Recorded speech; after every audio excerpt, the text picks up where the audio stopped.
पिछली वीडियो में हमने देखा कि किस तरह मांग के कर्व को एक इजाफी फायदे के कर्व की तरह देखा जा सकता है कि किसी चीज़ की जो भी मिकदार हम बेच रहे हैं उस कर्व पे मौजूद नुक्ता उसकी इजाफी यूनिट से मिलने वाला इजाफी फ़ायदा दिखाता है। तो ये हुआ इजाफी फ़ायदा इससे पहले वाले यूनिट का, ये हुआ दूसरा, और इसी तरह से ये सब हमारे सामने है। जैसा कि हमने मिसाल दी थी कि जब हम गाड़ी का सिर्फ एक यूनिट बनाते हैं जिसको कोई शख्स फौरी तौर पे ख़रीदना चाहता है तो उसका इसमें इजाफी फ़ायदा होगा 60,000 रुपये। फिर अगर हम 2 यूनिट्स बेचना चाहते हैं तो जो जिसने पहली ली थी वो भी अब इस गाड़ी के लिए उतना पुरजोश नहीं होगा। या चलें ये कहते हैं कि एक दूसरा बंदा आया जिसको ये गाड़ी पसंद तो आई मगर 50,000 में। फिर तीसरा बंदा आया और उसने सोचा कि उसको ये गाड़ी 40,000 में लेनी है। हमने पिछली वीडियो को भी यहीं छोड़ा था और अब भी ये बात कर रहे हैं कि कुछ भी वजूहात की बिना पे हमारी गाड़ी की कीमत हो गई है 30,000 रुपये फी गाड़ी।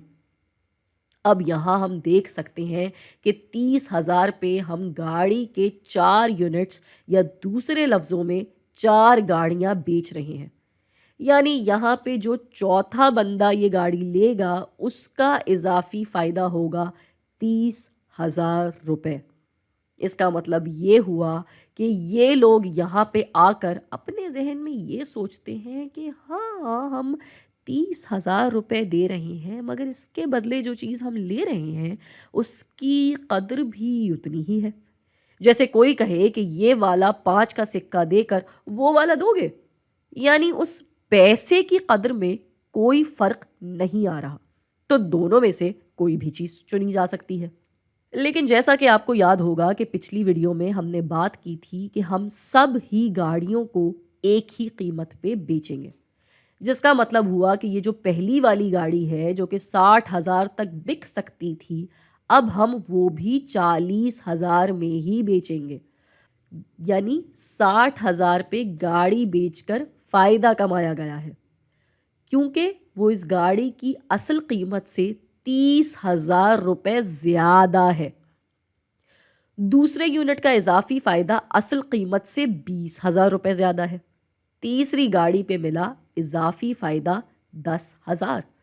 इसको ऐसे भी कह सकते हैं कि यहाँ पे जो सारिफ का इजाफी फ़ायदा था वो 60,000 रुपये था। यानी यहाँ पहली गाड़ी ख़रीदने पे जो सारिफ या गाहक को इजाफी फ़ायदा मिला वो 30,000 रुपये था। यहाँ पे ये 20,000 था और यहाँ पे 10,000। मगर यहाँ जो चौथा गाहक है उसको सिर्फ उतना ही फ़ायदा मिल रहा है जितना कि वो पैसे दे रहा है।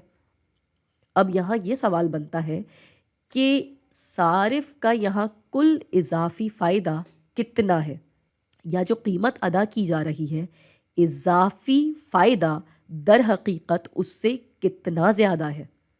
यानी वो कितना इजाफी फ़ायदा था जो कि इन सारिफीन ने भरा।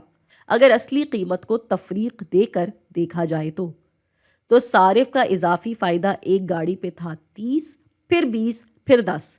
इन सबको आपस में जमा किया। अब चूंकि हम यहाँ गाड़ियों की बात कर रहे हैं तो वो 1.5 या 2.5 में नहीं बेची जा सकती, और फिलहाल हम एवरेज पे भी बात नहीं कर रहे, तो यहाँ सारिफ का इजाफी फ़ायदा बन जाएगा 60,000 रुपये।